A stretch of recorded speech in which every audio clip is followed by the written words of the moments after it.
Hello, folks. It's me, James. I hope you are well wherever you are on the planet. We are between seasons here at Dakota Spotlight. Today, I want to share with you an episode of the podcast that I first released on March 1st, 2021, about a missing persons case in North Dakota that was, at the time anyway, almost completely lacking in news coverage.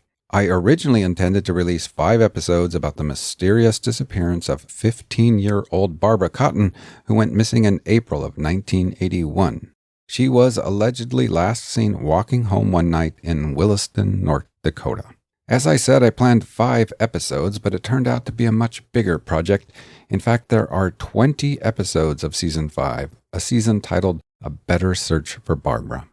Fast forward to today in 2024, and the interest started with the podcast has inspired many online researchers and true crime podcasters and YouTubers to look into the case. If you get a chance, check out the website findbarbcotton.com, which is dedicated to the search for Barbara and fueled by the strong commitment of Barbara's family and friends. That's findbarbcotton.com. I will put links to that website and other online resources about missing Barbara Cotton in the show notes for this episode. It is a complex and disturbing story about one 15-year-old girl who simply vanished over 43 years ago. In fact, of all the 10 seasons of Dakota Spotlight, this season about Barbara Cotton is the one that by far received the most interest and engagement by listeners, and especially by those who live in the Williston, North Dakota area.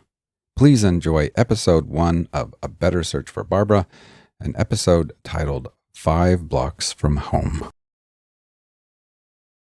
You're listening to Dakota Spotlight. My name is James Woolner. It's been 4 decades since a 15-year-old girl vanished while walking home on the streets of Williston in the North Dakota oil country. And it all started on April 11th, 1981. And we're waiting word on the President of the United States at George Washington Hospital. Mr. Reagan, as we saw him pop up and sit back down, is right in the hospital, and we get this story finally wrapped up. All of the executives are on the dais applauding the President's entry a few moments ago. In Washington, U.S. President Ronald Reagan is released from the hospital 12 days after being shot in the chest by a would-be assassin. And in the state of Florida, over at Cape Canaveral, NASA gives the green light for the first ever launch of Space Shuttle Columbia, set for the following day. The launch team has been briefed on the way in which a halt can be called to the countdown. The launch events are being controlled by the ground launch sequencer now that has been initiated. Elsewhere in the United States, it's business as usual on this Saturday. In the upper Midwest, Mother Nature is hinting here and there that she just might follow through on her pledge, her promise of the actual manifestation of an actual springtime.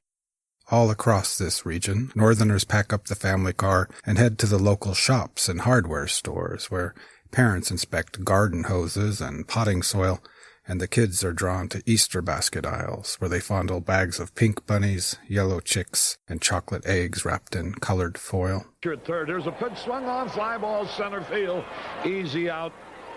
Gary Ward is there and he takes it. In North Dakota, automobile owners who want to avoid a fine have just 4 days to get the snow tires off, and so all across the wide state, part of Saturday afternoon is spent out in the garage, spring cleaning, listening to the Minnesota Twins lose again, this time against Oakland, 3-0. So there's one away.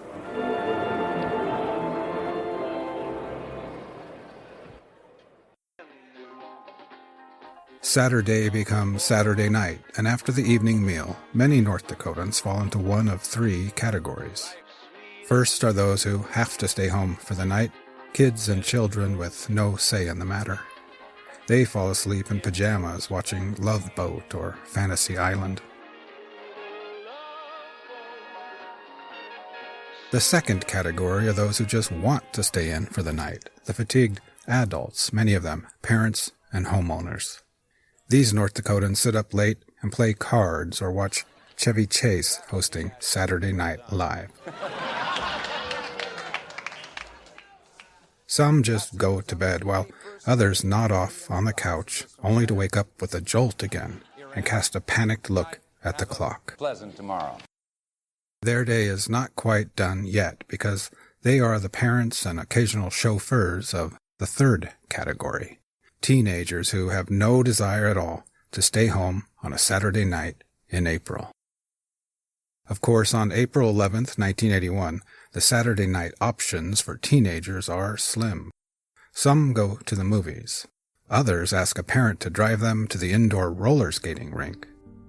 On this night, one such roller skating rink is Wheel a While, just outside of the town of Williston, North Dakota.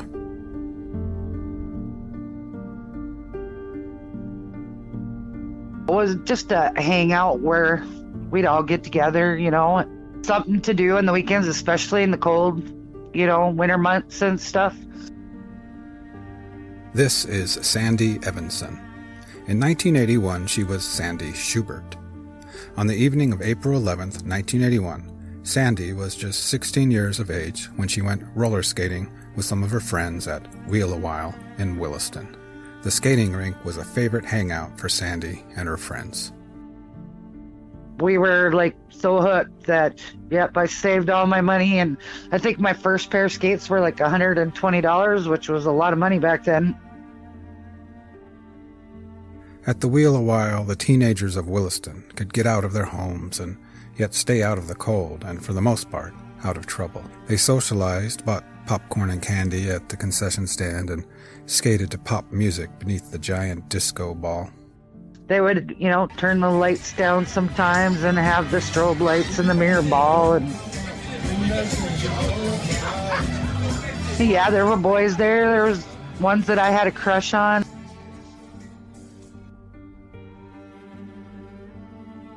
Sandy and her friends often stayed at Wheel a While until closing, when a parent would pick them up.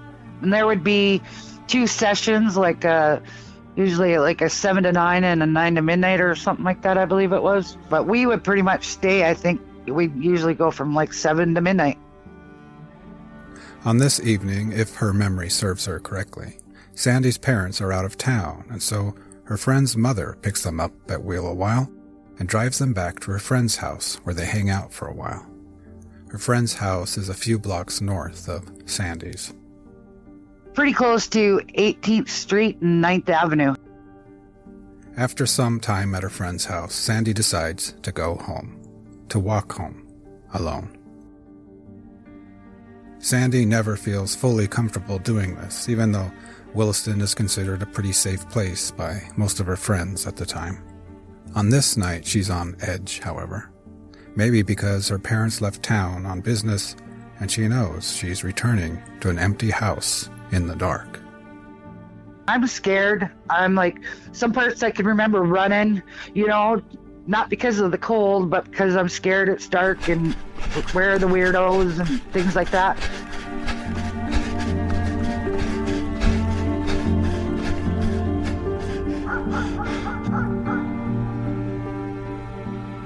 Sandy arrives at home and is greeted by nothing but an empty house. Still feeling cold and out of sorts, she takes one look at her own bed and then heads to her parents' bedroom. Maybe she'll feel a little safer if she sleeps in Mom and Dad's empty bed. And I get the covers all wrapped around me, and I had just drifted off.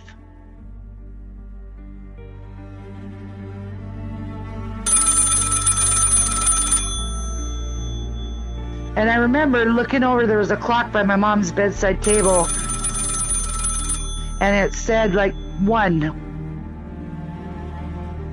It was pretty much right on the dot at 1, I believe.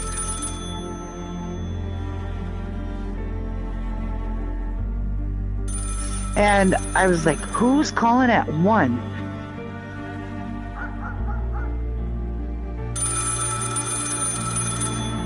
At first I thought it might be my mom and dad, but I thought, nah, they wouldn't be calling this late. But maybe they're calling to see I got home from roller skating. I remember thinking, though, this probably isn't a good phone call.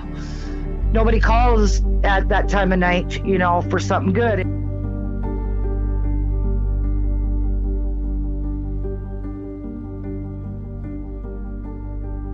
And I pick it up and it's Louise.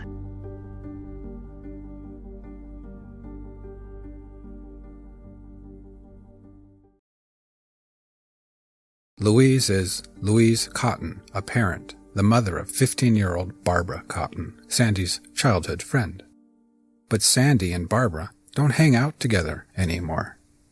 And so Louise knew that she probably wouldn't be hanging with me. And I thought, that's weird. She's calling to ask.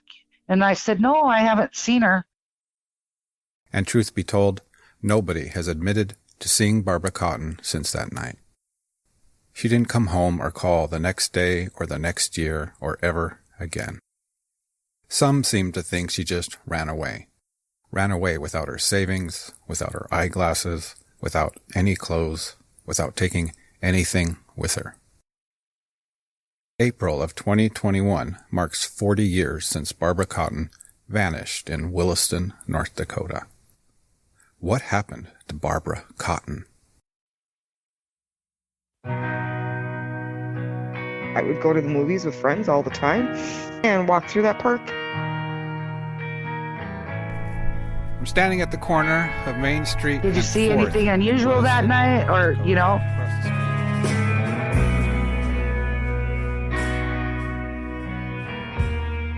Her boyfriend watched her walk to Recreation Park, which is 5 blocks from her home. That house was there. There was another little house that they first moved into right back here. She didn't have a boyfriend. The pieces that I put together are not good. It does not end up into a good puzzle. I don't even remember the police coming to the house, to be honest with you. But mostly gentle and kind is what I remember about her. She didn't want to share something. She was hiding something. And her mom told me it was a new boyfriend. I'm like, but she didn't tell me about this boyfriend. I don't know anything about this boyfriend. So are you telling me that law enforcement never interviewed you back then? Never. You're gonna run away with no money? Close, I want to say over $3,000, close to $4,000 in her savings account. And then we'd all be hanging out together now instead of doing a podcast about her.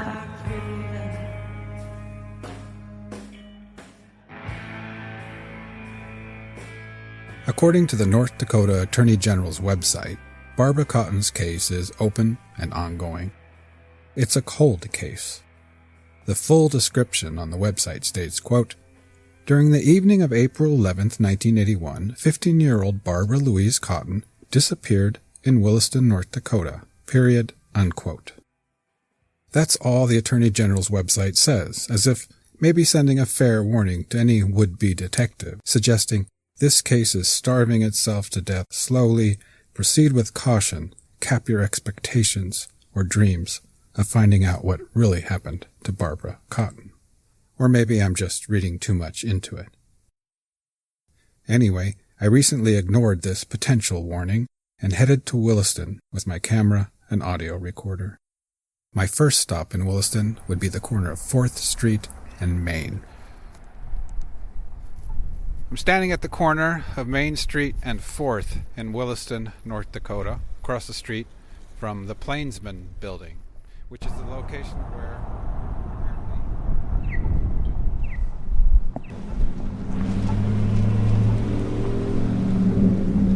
The reason I headed to the corner of 4th and Main in Williston is that although the Attorney General's website offers that minimalist version of the case, there is more information online, and among other details I've read that Barbara Cotton was seen leaving the area of the Plainsman Building at the corner of 4th and Main. From there, she walked 2.5 blocks west into a small city park named Recreational Park. Once at the park, she was just 5 blocks from her home. The following is from the Charlie Project at charlieproject.org. I cannot at present verify the validity of the following, but in a way that is what this journey is all about, getting clarity. I am currently attempting to get information directly from the Williston Police Department. Ideally, by the end of this podcast, we'll have a lot more facts. For now, though, this is what the Charlie Project has for Barbara Cotton. Barbara was last seen leaving a restaurant on Main Street in her hometown of Williston, North Dakota, during the evening hours of April 11, 1981. She had dinner there with her boyfriend and another friend. Barbara's boyfriend offered to accompany Barbara home afterwards, but she declined and left the restaurant alone. Her boyfriend watched her walk to Recreation Park, which is 5 blocks from home. Barbara never arrived at her destination and has never been heard from again. She did not take her clothes, eyeglasses, cigarettes, money, or any other personal belongings with her when she disappeared. She also left behind a paycheck from work. Her older brother stated he was very close to Barbara, and she never told him of any plans to leave home. Barbara's case was originally investigated as a runaway case, and a missing persons report was not filed for several days as a result. Authorities now believe she may have been abducted, but the prime suspect in her disappearance, a former boyfriend of Barbara's, is now deceased. Her case is considered open and unsolved. I stood at the corner of 4th and Main, just outside the Plainsman building. The Plainsman was built as a hotel in the 50s during an oil boom. It's about 5 stories tall, made of brick, and sits at the northeast corner of the intersection. I thought, if Barbara's boyfriend's story was true, how well can a person see the park from that spot? Excuse me if I'm stuttering here. It's really cold and windy. And I thought, could he actually see Barbara that far? And yes, I mean, standing here in person, I can definitely see the park and trees. It's, I don't know, is that 300 yards maybe? As it turns out, you can see the park pretty well. The distance is 310 yards, 284 meters.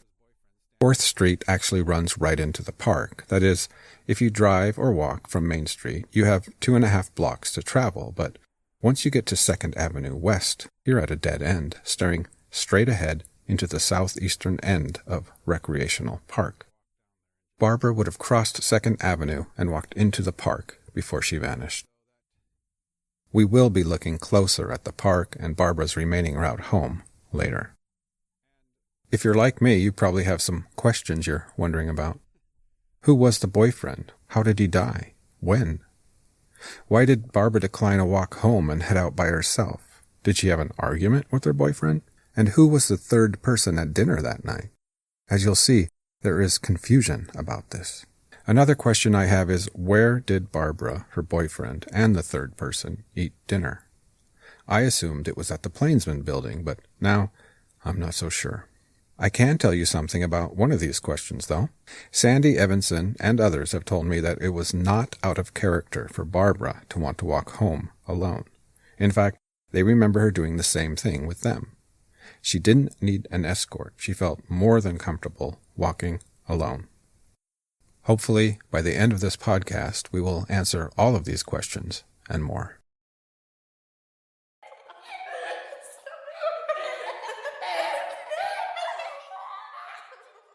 When Sandee Evanson was a little girl, she lived along 5th Street West between 6th Avenue West and 7th Avenue West.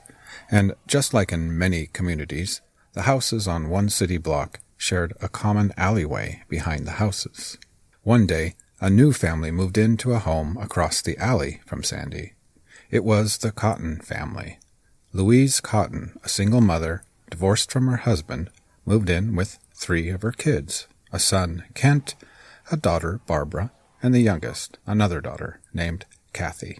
Here, there was a parking spot a little bit longer than this, and right on the other side of it was Barb's house. And then there was a kind of a duplex thing in front. That house was there. There was another little house that they first moved into right back here. Then this used to be a big, huge courtyard where we all played. Okay. Yeah, it's kind of a typical... And I believe it was my mom let me know that there were some new little girls in the neighborhood. And I think it was her idea, go out and meet them and take your Barbies, that'll break the ice. And so that was our first play date that I remember. And we were fast friends from that moment on. Sandee was a year older than Barbara in school, but they soon became best buddies.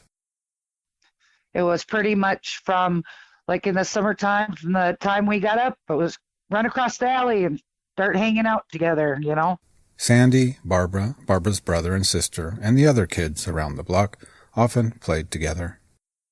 And in that courtyard, all us kids would gather and we would play tag, or, we would play ball, or we would ride our bikes in there. We would roller skate. Sometimes they would ride their bikes down to the corner store and get penny candy. They also gave skateboarding a try. And then we'd get hung up on a rock and go flying or something like that. Like other kids all over the country, Sandee and Barbara and the others made up a cluster of kids thrown together by pure geography. They were just the kids on the block. Oh, yeah, it was like we were a gang, because we were all so close in age. And then there was a couple of kids that lived across the street and up and down the block, and the other kids in the neighborhood. And sometimes we would play all together in that courtyard or whatever. But Kent, Kathy, and Barb and I were pretty much a fixture, especially in the summer. We would be all together all summer long. The Charlie Project also has this to say about Barbara at the time of her disappearance. Missing since 4/11/81. Classification: endangered missing. Sex: female. Race: white. Date of birth: 11/10/65. Age: 15 years old. Height and weight: 5'2", 100 pounds, or 157 centimeters, 45 kilos. Clothing: a blouse, jeans, loafers. Distinguishing characteristics: Caucasian female, brown hair, hazel eyes. Barbara's ears are pierced, and her left ear is slightly lower than her right. She has a dark brown mole on the upper right side of her chest. Barbara has a pronounced S curve in her spine, which causes her to walk with a slight limp. She smoked cigarettes in 1981. Barbara wears eyeglasses but left hers behind when she disappeared. Her teeth were in excellent condition. She was a very great and loyal friend. I can't remember ever having really... If we had an argument, it must never have lasted very long, because I don't remember ever being mad at her or her being mad at me. There's so much I wish I could get it all into words and remember everything, but she was very beautiful always, from the time she was little till she just got more beautiful as she got older. I'll read you something that I wrote down, before you called. I was just like, I want to get this right so much for her. I wrote down, she had this long, beautiful, slightly wavy hair. That was just the thing about her. When Barbara walked, she swayed back and forth a bit, and her hair swayed with her. It was just unique. And then she had these skinny arms, long, skinny arms that hang by her side and kind of go with this walk.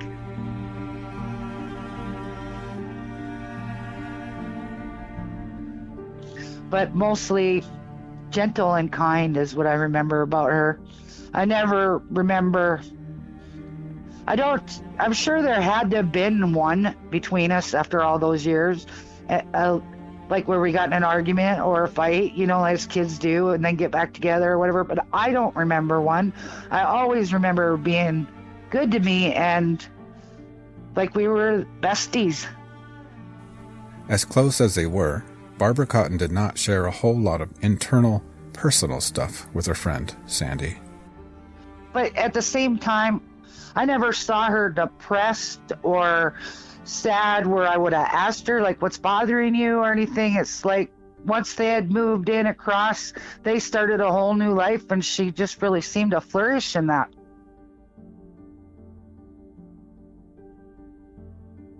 As time passed on, Sandee not only got to know Barbara and her siblings, she got to know their mother, Louise, and she would spend time with the family and was included in the Cotton family outings. She used to take us on little trips, like we would go to dumps or something, or run down houses, that were abandoned or whatever, and it'd be like a treasure hunt. And we'd come back with all this dumb stuff that you really wouldn't need, but it'd just be a fun outing.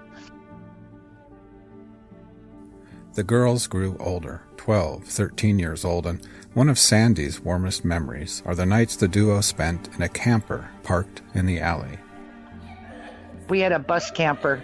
It had a big kitchen in it, living room and fridge and all that. And we would pack up the snacks and, maybe the radio and maybe some cards or Connect 4 or something. And we would just stay in there all night having sleepovers and just stay up all night talking about everything under the sun.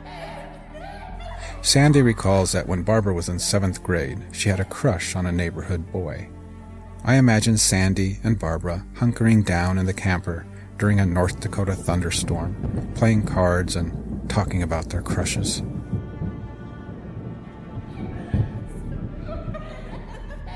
And so he had more freedom than we did. And we always just go, I wonder if he's out in the neighborhood riding around on his bike, and things like that.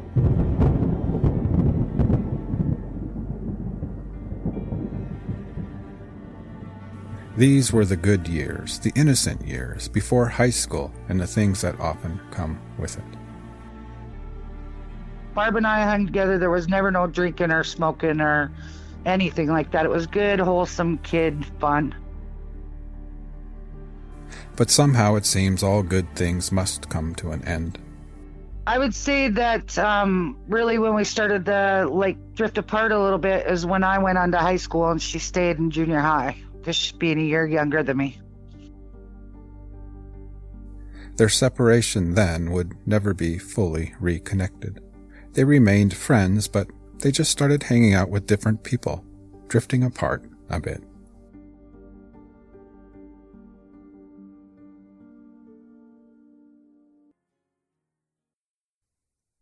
Sandee Evanson does not believe that her childhood friend, Barbara, just ran away one night 40 years ago.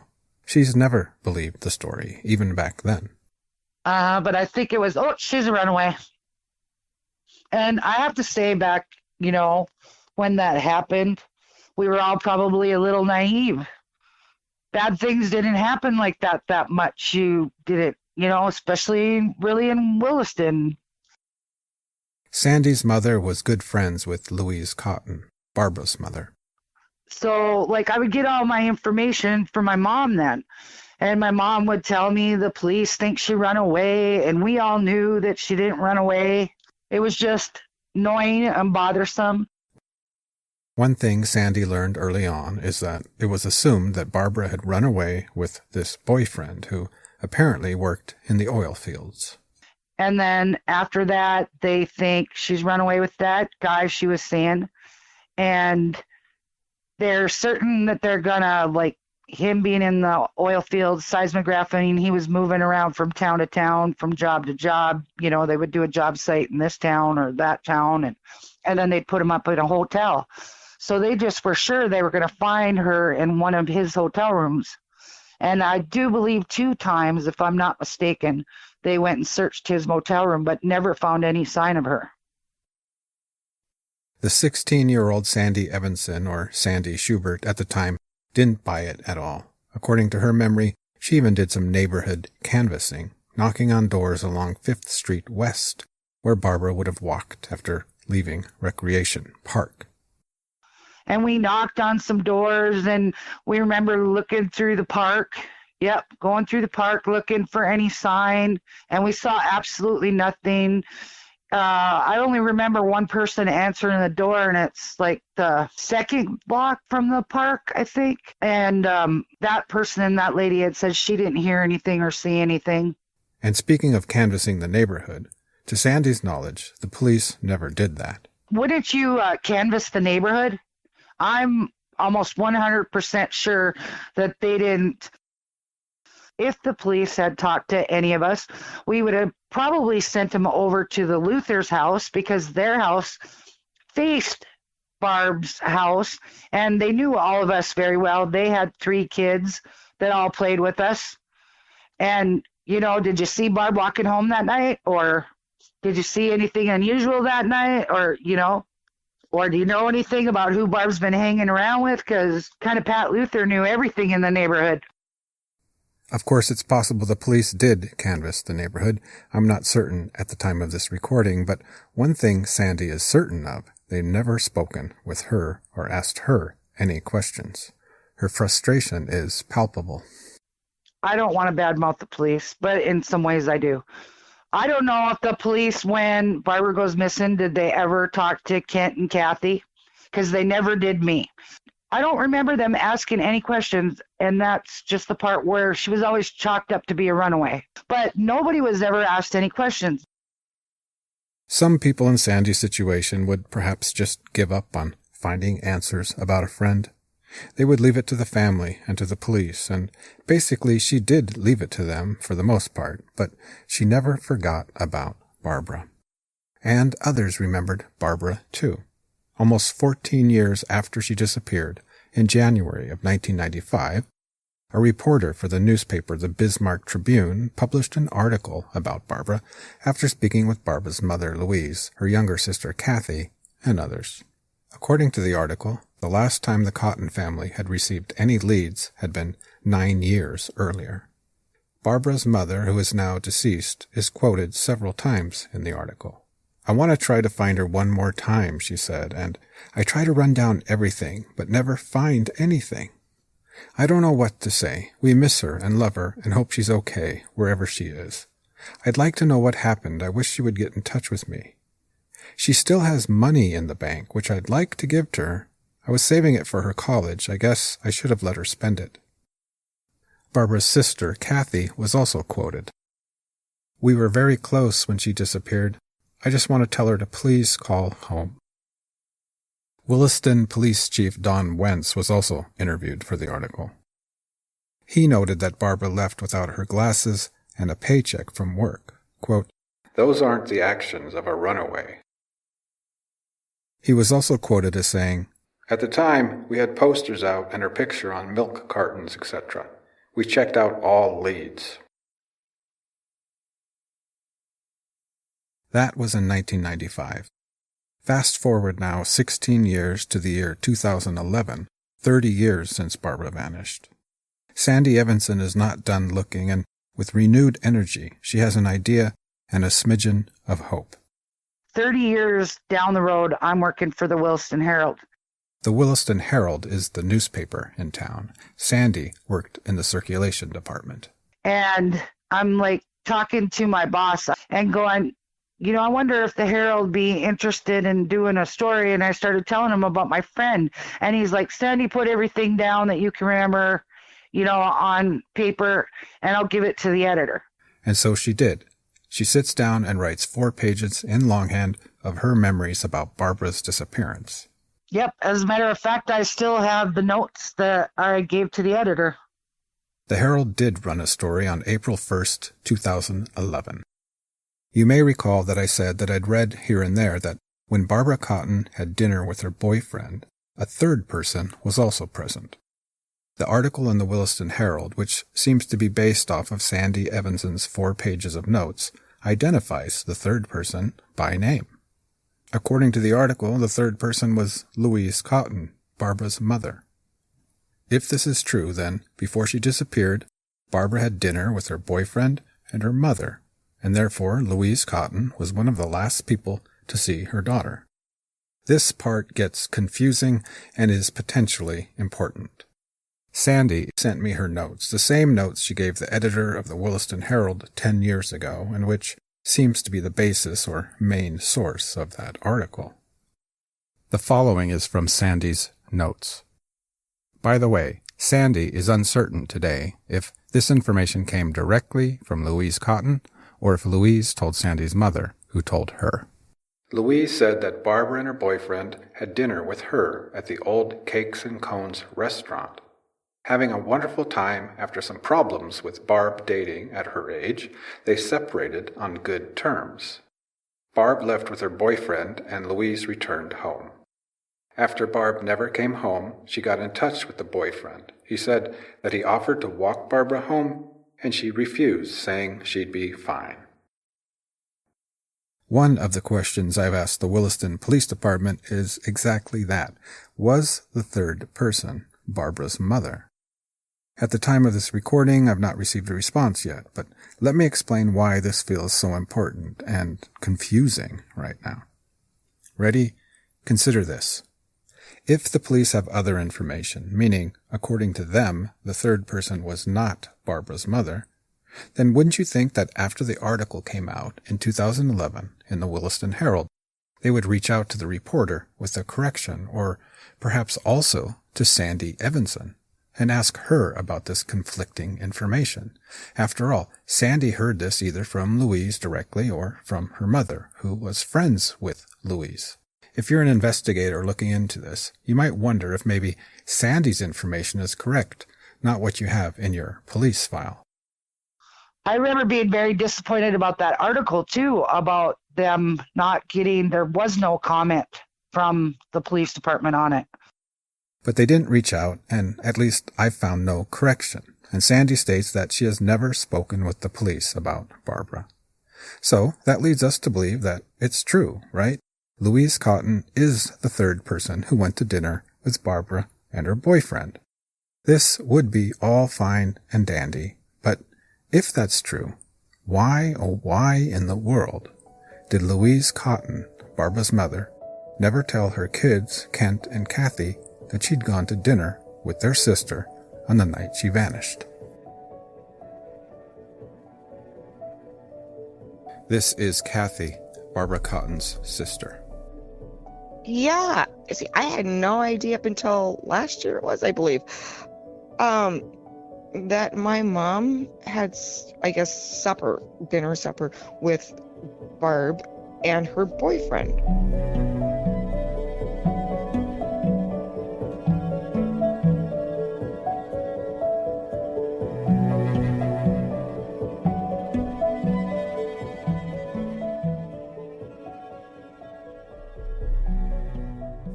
Barbara's brother, Kent Cotton, has also spoken with me about this. He doesn't remember hearing that his mother went to dinner with Barbara that night either. How is this possible? Did Mrs. Cotton meet up with Barbara and her boyfriend and then not tell her other kids about it for decades? Did she never say, "I remember the last time I saw Barb," and then elaborate when and where and if she thought Barbara was acting normal or differently? Or did Mrs. Cotton tell her kids and they both forgot? Or is that story about Mrs. Cotton seeing Barbara and her boyfriend in town that night simply not true? We will be hearing more from Barbara's siblings later on. We will also visit the park where Barbara was reportedly last seen. We'll be looking closer at the 5 city blocks of streets and homes between the park and the Cotton residence. We'll look closer at Barbara's personal life and ask, was she a candidate for being a runaway? We'll also talk about abductions and look closer at Barbara's boyfriend. But before we move on to those things, I'd like to round off the saga of Sandee Evanson and her quest to find answers about her childhood friend. Sandee would like to see the police share more information with her. She thinks she might be able to help if just given a chance. Come on, it's been 40 years. Can you tell us if you ever, like did Louise say that they went out to eat, or is this something that maybe was made up by Louise later on, or does this story about them, them going out to eat and then Barb going back with her boyfriend that night? All I have is hearsay to go on that from Louise telling my mom and my mom telling me. And Sandee doubts that the person or persons responsible for Barbara's disappearance are still alive, but she'd still like answers, would still like to see the case moving forward. Sandee stays creative and optimistic, looking for clues and witnesses who have aged 40 years since that night. It's not like you're going to prosecute him, but maybe like some of these memories coming up about this boyfriend, did they really eat at Cakes and Cones? Is that what Louise said? Or is that just something I misremember, or that was miscommunicated, or, or those kinds of things? And maybe that'll spark a memory of somebody that worked at Cakes and Cones, or, you know what I mean? Something tells me Sandee Evanson will never give up. Sandee Evanson, who knocked on doors and asked questions after Barbara vanished without a trace. Sandee, who sent 4 pages of notes to the editor of the Williston Herald.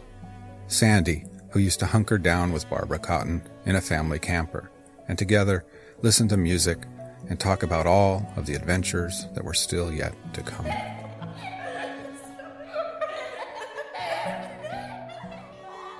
You know, if you could say something to Barbara today, regardless if she's alive or not, what would you like to say? I miss her. I'm sorry that I didn't do more back then, that I didn't call the police department. My dad was an ex-cop. Why didn't I go to him more and go, Dad, let's go down there and talk to him? They haven't talked to any of us, but I didn't understand how an investigation worked, at that age. And I feel guilty that we didn't do enough early on. And I feel terrible that this happened to her, and that she should have had the chance to live a good life and have kids and get married, and then we'd all be hanging out together now instead of doing a podcast about her. Very recently, Sandee got excited. There was brand new hope, a new path forward, and an opportunity to help police find answers in any way she could. In 2020, the National Center for Missing and Exploited Children came to Williston to review Barbara's case. And suddenly, Sandee got a call and a voicemail from a detective at the Williston Police Department. And I don't have my phone on me when I'm at work or whenever she called me. I'm away from my phone a lot. And so I didn't get her phone call right away. And I literally called her back. It had to been over 2 weeks, at least 4 to 5 times, going, I missed your call. Here's when I'm going to be available. If you want to talk to me, I'll set aside from 2 to 5 o'clock on Tuesday, or, that kind of thing. Never, ever, ever once got a return phone call from her.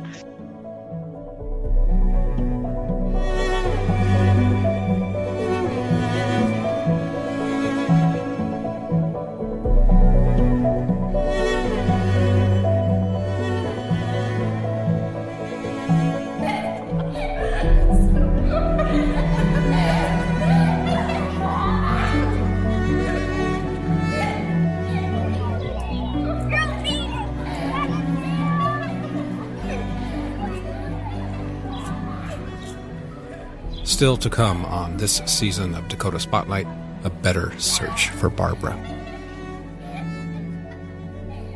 I remember a guy sleeping on our couch one day when I came home from school. So are you telling me that law enforcement never interviewed you back then? Never. I don't even remember the police coming to the house, to be honest with you. And came into the park, and then we would always kitty corner up to the corner of 5th and 3rd Avenue, and then walk straight up 5th. The pieces that I put together are not good. Does not end up into a good puzzle. She didn't have a boyfriend.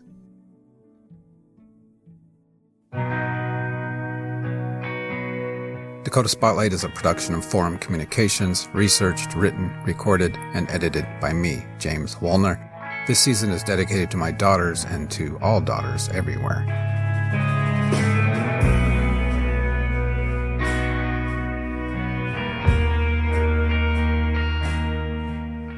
Some music in this season, including the song you're listening to now, provided by North Dakota-born, former Wishick area resident, and UND grad Isaac Turner of Kalamazoo, Michigan, and his seemingly infinite number of musical bands and projects.